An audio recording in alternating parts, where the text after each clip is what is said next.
Сәлем достар, бүгін үй жағдайында майонез жасаймыз. Ол үшін ыдысымызға қант, тұз, жұмыртқамызды қосып, лимон согының 5-6 тамшысын тамызамыз.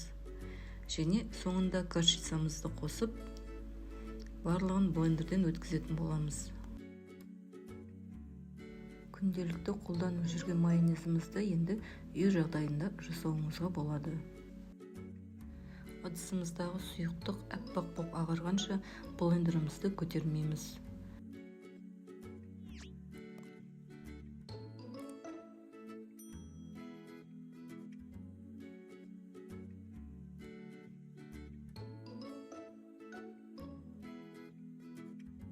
Үй жағдайындағы бұл майонезіміз бар жоғы 2-3 минутта дайын болады.